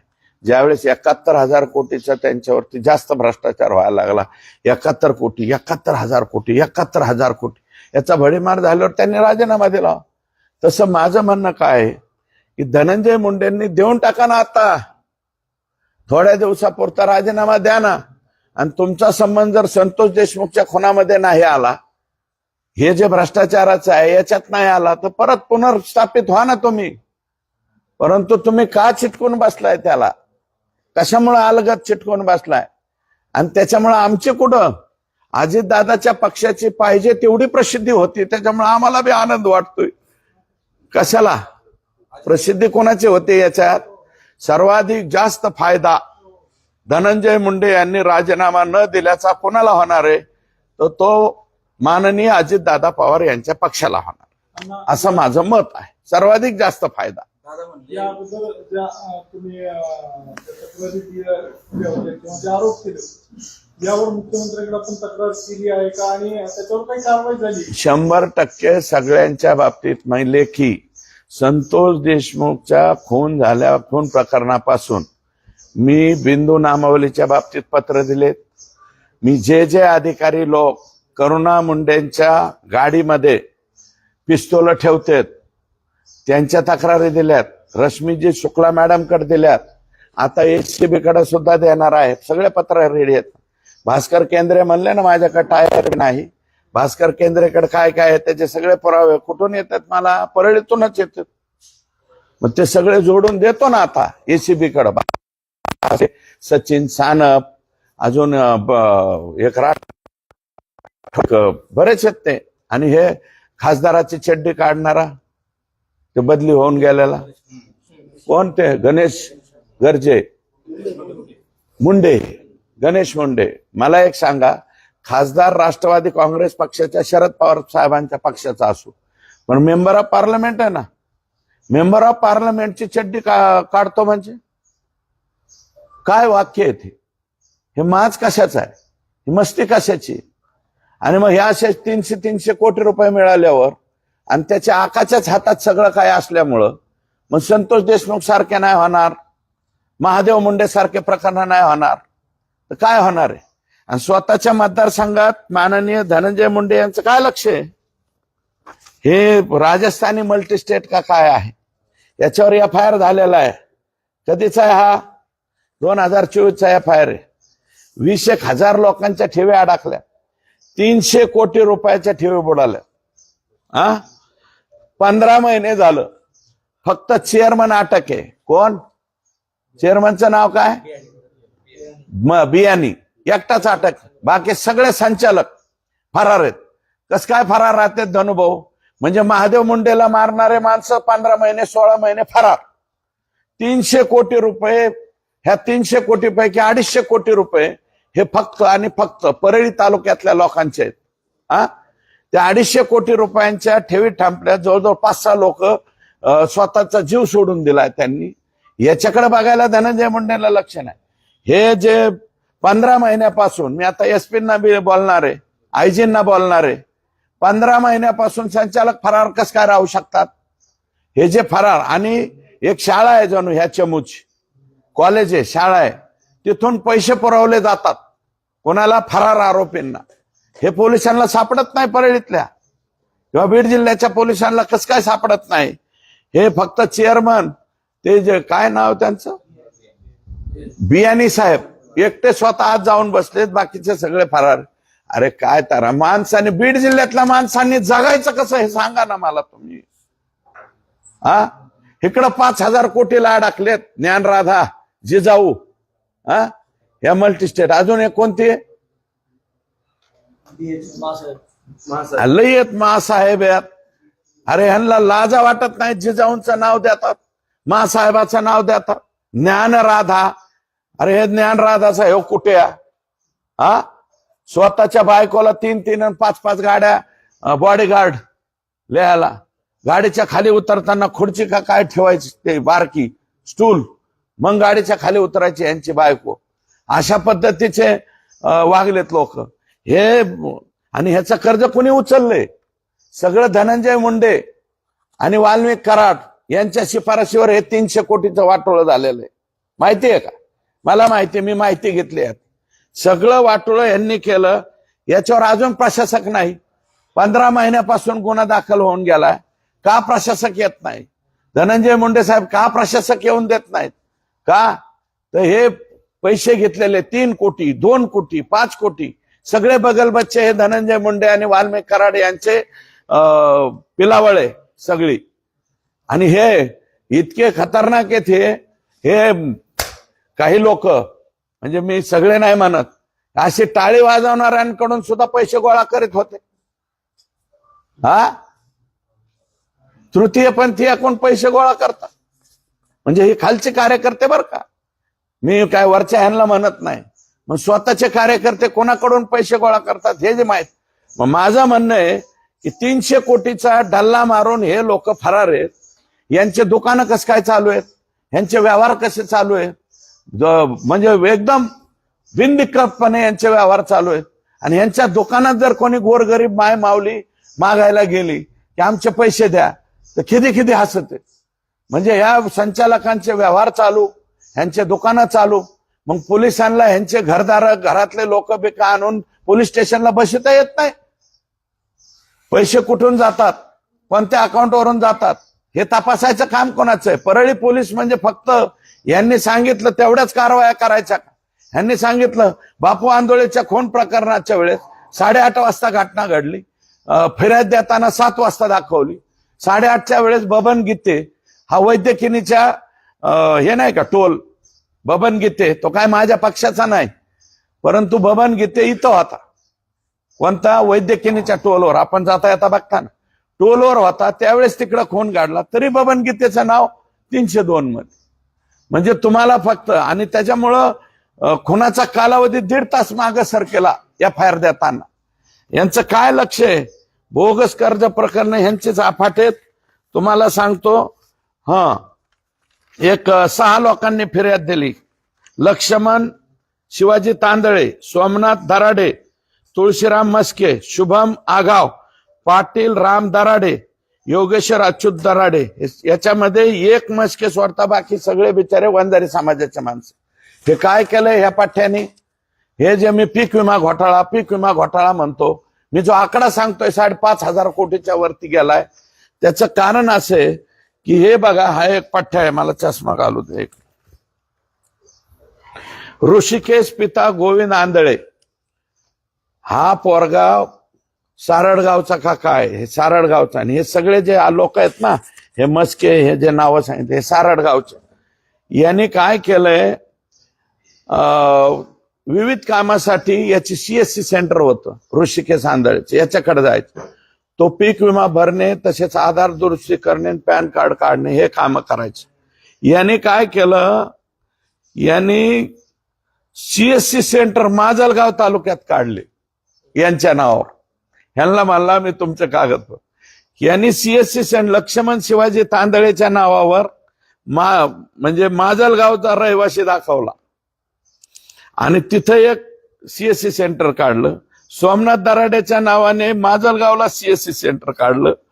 तुळशीराम अर्जुन मस्केच्या नावाने माजलगावला, राहणार सारडगाव, तालुका माजलगाव. म्हणजे माणसं कुठून सापडायचे मला सांगा. सारडगावचा माणूस, सारडगाव तालुका, कारण ते व्हाईस चेअरमन होते बघा मुंडे साहेबाच्या कालावधीपासून, आगाव त्यांचं गाव आहे. आणि एक पंडित अण्णा बरोबर असायचं, त्यांचं बी गाव तेच आहे. तर त्या सारडगावच्या पट्ट्याने काय केलं, सोमनाथ दराडेचं माजलगाव, मस्केचं माजलगाव, सेंटर ID त्याचे नंबर सुद्धा आहेत त्याच्यात. ह्याचे सुद्धा PDF देतो बाबा तुम्हाला. आणि असे दर्शवून शुभम शिवाजी आघाव माजलगाव, पाटील राम दराडे याचं माजलगावला, आणि योगेश्वर अच्युत दराडे यांनी CSC सेंटर माजलगाव. ह्या 6 जणांच्या नावाने CSC सेंटर खोलले स्वतंत्र. आणि त्या CSC सेंटर मध्ये कोणाचे बी गोरगरीब सगळे वंजारी समाजाच्या माणसांचे, जे रोज शेतात राबतात, जे रोज गुरामागे आहेत, जे कधीही रस्त्यावर येत नाहीत, अशा वंजारी समाजाच्या माणसांची नावं टाक. आता ज्यावेळेस धाराशिव जिल्ह्यामध्ये याची तक्रार झाली. धाराशिव जिल्ह्यामध्ये हे CSC सेंटरचं नाव आलं. त्यावेळेस हे लोक फिर्याद द्यायला गेले.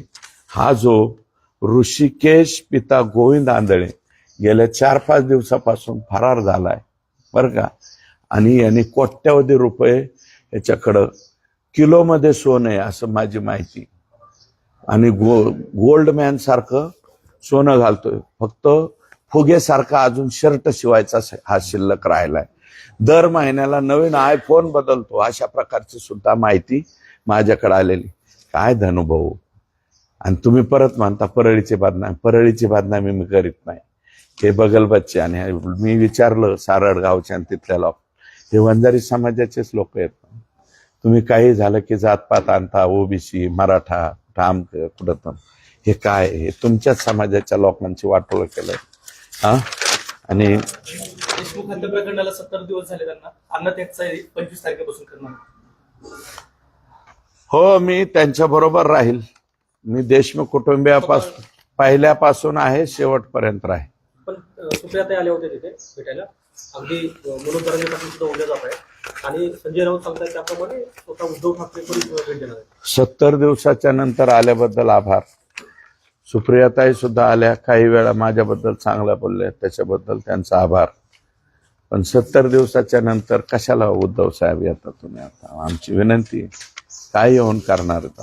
आता चार्जशीट फाईल होईल काही दिवसामध्ये. थोडं राहिले अजून. आम्ही काही साईड ऍक्टरच्या बाबतीत पत्र दिलंय ना, ते डॉक्टर वायबासे, महाराजा तांदळे कोणे उर्फ महाराजा. हा. आणि ज्यांनी आकाला बाहेर जाण्याला फिरण्याला मदत केली, ते बिकड हे ते, यांच्या बाबतीत स्वतंत्र मोका लागावा. हे सहआरोपी करावेत का स्वतंत्र मोका लावा, याच्यावरती आम्ही विचार करतोय, देशमुख कुटुंबीय आणि आम्ही. कारण यांना सहआरोपी करण्याच्या नादात मेन आरोपींना जाऊ द्या, आता ते न बोललेलं बरं. त्याच्यामुळं हे मदत करणारे आणि हे सुद्धा लोक इतके बेमालूमपणे मदत करतात. हा. आणि अजून मला वाटतं आज धनंजयने काहीतरी स्टेटमेंट केलंय, कोणत्या तारखेला मटण पोहोच होतंय आकाला जेलमध्ये, कुठं काय होतंय असं काहीतरी आलंय. इतकं कसं, पण ते तर शाकाहारी होता आका. मला कसं काय कळा ना भाऊ, का दुसऱ्याला चाललंय, इतरांना. इतर असतं, जाऊ द्या मला त्याच्यावर नाही. देशमुख कुटुंबाने गावकऱ्यांची बैठक झाली. त्यांचं असं म्हणणं आहे की आमचा प्रशासनावर विश्वास नाही, आम्ही 25 तारखेला आंदोलन करणार. मी त्याच्यापूर्वी जाऊन त्यांचं काय दुमत झालेलं आहे. ते गाव आमचंच आहे, लढवय हे गाव आहे. त्या एका गावाने 2003ला इतिहास घडवलेला आहे. ते गाव काय सोपं नाही. मासाजोकर आमचेच आहेत, देशमुख कुटुंबीय आमचं आहे. आम्ही एकत्रित बसू, कोणत्या बाबीमध्ये काय त्यांना कमतरता जाणवते तर त्या बाबतीमध्ये प्रशासनावर विश्वास नाही असं कसं. त्यांनी स्टेटमेंट केलं, विश्वास आहे. काही बाबी राहिल्यात. आता तो एक आंधळे अटक व्हायचा राहिलाय, अजून ऑर्डर ह्या बी टीमच्या बाबतीत. मग मी माझी तक्रार लेखी दिली ना ह्या बी टीमच्या बाबतीमध्ये. रश्मी शुक्लांना दिले, बसवराज तेली जे आहे, बसवराज तेलींना तक्रार दिली ना ह्या बी टीमच्या बाबतीमध्ये, लेखी दिली. ती पण तुम्हाला देऊन टाकतो. संतोषचे बंधू त्यांचं तेच म्हणणं आहे की बीटीएमकडनं आम्हाला धमक्या किंवा अशा गोष्टी होतात. अवकात नाही त्यांची आता. जरांगे पाटलांची भेट घेणार आहे. नाही, ते माझं दैवत आहे. काल जरांगे पाटील उघडून आले असता ते म्हणले की आता सुद्धा जखनवरती विश्वासार्हता राहिली नाही. ते माझं दैवत आहे, समाजाचं दैवत आहे. त्याच्यावरती मी अधिक बोलणार नाही. माझा फोकस हा आता संतोष देशमुख, महादेव मुंडे आणि हे भ्रष्टाचार या सगळ्यावरती आहे. आणि मी हे तडीस नेऊन लावणार आहे. आणि मला आनंद आहे की मसाजोकर आणि संतोष देशमुखचं कुटुंब हे मला वाटतं माझ्या बाजूने बोललं बरं का. मला कोणाचं बाकी काहीच नको, ते कुटुंब बोललं त्यात मी समाधानी. आणि ह्याच्या बाबतीत मी शेवट पण A to Z यांचं नीट वाकडं केल्याशिवाय मी काय आता स्वस्त बसत नाही, एवढं माझं मत आहे. जिल्ह्यातील जे गंभीर प्रश्न आहेत, गुन्हेगारी असेल, विकास संदर्भात असेल, बोगस असेल, या सगळ्यावर आपण सडेतोड बोलताय आणि यावर मुख्यमंत्री काही कारवाई करत नाहीत असं दिसतंय का? नाही, अजिबात नाही. मी हे वाक्य कसं वापरता? ज्या ज्या सभागृहामध्ये मी मागण्या केल्या त्या सगळ्याच्या सगळ्या मुख्यमंत्र्यांनी मंजूर केलं, मान्यच म्हणलंय. नंतर उज्ज्वल निकम साहेबांची सुद्धा फाईल जी आहे ती मूळ झालेली आहे. आणि मुख्यमंत्र्यांनी काय करायचं ठेवलंय? विकास कामावर अहो, एक मिनिट ऐका. विकास कामाच्या तुम्ही आता विकास ह्याच्यात आणू नका. विकास होत राहील, चालत राहील. विकासाने काय दिवे लागले ते बघता येईल. माणसं जिवंत राहण्यात तर तुमचा विकास का कुठून आणून कोणाबरोबर खायचा आहे, कशाला खायचा आहे? मुख्यमंत्र्यांनी कोणती बाब टाळली मला एवढं सांगा ना तुम्ही. मोका लावा, मोका लावला. 302 लावा, 302 लावला. ह्यांची संपत्ती जप्त करा. आता जप्त करायला लगेच प्रॉपर्टी अटॅचमेंट चालू केली. मुख्यमंत्री याच्या बाबतीमध्ये सगळ्यात बाबतीत पॉझिटिव्ह आहे. आणि देशमुख कुटुंबियाचा आणि राज्याच्या संपूर्ण जनतेचा माननीय मुख्यमंत्री यांच्यावरती देवेंद्रजी फडणवीस साहेबांच्यावरती विश्वास आहे. आणि देवेंद्रजी फडणवीस साहेबांनी मला सुद्धा माझ्या मागे ठामपणे उभा राहिलेले आहेत ना. एवढ्या ह्याच्यामध्ये अगदी ठामपणे जो माणूस माझ्या मागे उभा राहतो त्यांना कसं काय तुम्ही अविश्वास दाखवता? कोणीच अविश्वास दाखवू शकत नाही. महाराष्ट्रातला एक सुद्धा सिंगल पर्सन. राजस्थानी पतसंस्थेबाबत आवाज उठवला. त्याच्यासोबत आता ज्ञानराधा आहे, मासाहेब आहे, तर याचे सुद्धा ठेवीदार जे आहेत त्या शेकडो कोटीमध्ये ठेवी आहेत. त्याबाबत 5,000 कोटी आहेत. 5,000 कोटी, त्यातले 3700 कोटी, 3,700 कोटी एकट्या ज्ञानराधाचे आहेत. मी ज्ञानराधा, जिजाऊ, अजून कोण येते, राजस्थानी, साईराम. अरे ह्यांना लाजा तरी वाटायला पाहिजे. साईराम, साईबाबांचं नाव दिलंय, रामाचं नाव दिलंय. आणि खुशाल कुणीकडे बी पैसे वापरले. यांच्या प्रॉपर्ट्या जप्त करून हे सगळे लोक जेलात घालून. आणि याच्यामध्ये मी माननीय मुख्यमंत्री, उपमुख्यमंत्री अजितदादा यांच्याशी बोललोय, रजिस्ट्रारशी बोललोय आणि केंद्रीय रजिस्ट्रार यांच्याकडे सुद्धा जाऊन आलोय. मी त्यांच्याशी चर्चा केली की काही ना काही, जसं शारदा चिटफंड घोटाळा पश्चिम बंगालमध्ये त्यातला मार्ग काढला होता, तसा काहीसा मार्ग इथं काढावा लागेल. आणि या सगळ्या संस्थांवरती लवकरात लवकर प्रशासक लावून यांच्या आहेत तेवढ्या प्रॉपर्ट्या तरी विकून सगळ्यात छोटे जे स्मॉल इन्व्हेस्टर आहेत, सगळ्यात छोटी रक्कम म्हणजे ज्याची 10,000, 25,000, 50,000 त्यांना तरी अगोदर पैसे ह्याच्यातून मोकळं व्हावं. कारण याच्यात ऑलरेडी म्हणजे ईडी वगैरे चौकशा लागलेल्या आहेत. ईडीने सगळे दप्तर यांचं जप्त केलंय. हा, मोहाली नाही 2000. एक मिनिट आहे. इफ्कोने जो रिपोर्ट जोडलाय ना तो 2022चा आहे. खरेदी 2023-24ची. ऑर्डर केलं ते मिळालं नाही, त्यांना मिळालंच नाही. ते रिव्हर्स झालं, रिटर्न झालं. आणि कंपनीला विचारलं, आता ते तुम्ही त्यांनाच, दमानिया ताईंनाच विचारा. परंतु तो जो रिपोर्ट आहे गुजरातच्या एका लॅबचा आहे, 2022चा आहे. तो नाही. आता केंद्र सरकारने सांगितलेलं आहे मोहालीचा आणा, मोहालीचाच आणायला पाहिजे. आम्ही सुरुवातीपासून म्हणतोय की ज्या ज्या तक्रारी तर बीड जिल्ह्याच्या संदर्भाने असेल किंवा संतोष देशमुख हत्या प्रकरण असेल किंवा विकासाच्या बाबतीत असतील, भ्रष्टाचाराच्या बाबतीत असतील, जे लोक आरोप करतायत आमच्यासमोर, माध्यमासमोर अनेक वेळा ते आरोप होत आहेत. मात्र लिखित तक्रार कुणाकडनं होती आपल्याला वाटतं? कारण आम्ही बघतोय आता तुम्ही तर म्हणजे न उचलणारा मार्ग होणार. सगळं दप्तर लेखी माझ्याकडे. मी तक्रारी करतोय. मी जेवढे फक्त टीव्ही समोर बोलत नाही, जेवढं बोलतोय मी दाखवतो ना. शुक्ला मॅडम, माझे पत्रव्यवहार दाखवतो. मुख्यमंत्री, आयजी, बसवराज तेली, त्याच्यानंतर म्हणजे सगळ्या ठिकाणी एसीबी, सगळीकडं मी तक्रारी करतोय. हे ऊर्जा निर्मितीचं जे डिपार्टमेंट आहे, जे राखेचा घोटाळा आहे, त्या राखेकडं सगळीकडे तक्रारी माझ्याकडे. अख्खा बंच तयार करून तुमच्या हातात देतोय का नाही, करतो का नाही ते बघा.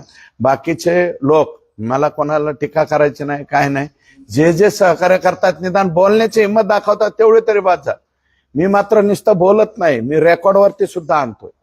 सगळे हे आका बाका सगळे जे आहे हे रेकॉर्डवरती मी आणलेले आहे. यादी दाखवली, बदल्याची रेट कार्ड दाखवली, हे डील कोण करायचं? हे भामरे साहेबांनाच विचारा. याचे डील मग आकाच ना. अहो ते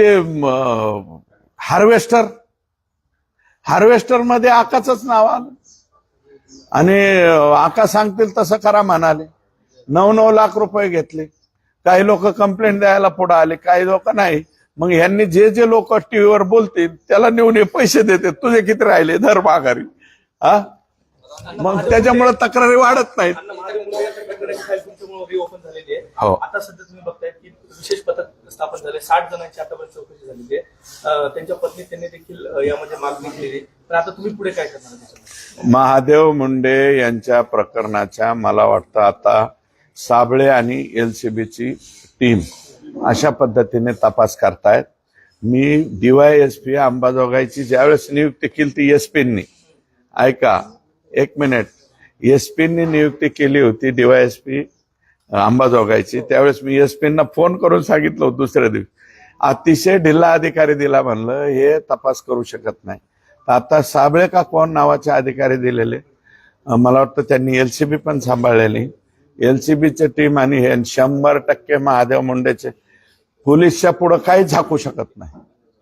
जगात कुठेही झाकण, स्कॉटलँड यार्ड आणि नंतर महाराष्ट्र पोलीस झाकणार नाही. हे उचलून आत घालणार. आणि महादेव मुंडेच्या माऊलीचे डोळ्यातले अश्रू आणि त्याच्या लेकराच्या डोळ्यातले अश्रू हे मी बघितलेले. त्याच्यामुळे त्यांना सुट्टी नाही. आता या सगळ्या प्रकारात तुम्ही बोंडवे कुटुंबाचा देखील उल्लेख केला होता. बोंडवे कुटुंबाच्या संदर्भात सुद्धा पुन्हा एकदा तपास करू. त्या प्रकरणाची कुठपर्यंत तपास आलाय काही? मी माहिती नाही घेतली. त्याची चौकशी चालू आहे. कारण ते आपल्या डोंबरी तलावात बुडून मारण्यात आला अशा प्रकारची त्यांच्या वडिलांची तक्रार आहे. तर त्या बाबतीत सुद्धा मी लक्ष घालेन. मस्ताजोगचे जे लोक आहेत तिकडे एक अधिकारी होते पंकज कुमावत, ते परत पाहिजे म्हणून मागणी करत आहेत. मी पत्र दिलंय मुख्यमंत्र्यांना. ऍडिशनल SP अंबाजोगाई म्हणून पंकज कुमावत यांना इथं देण्यात यावं. आता देतात का नाही ते बघूया आपण. Okay, thank you.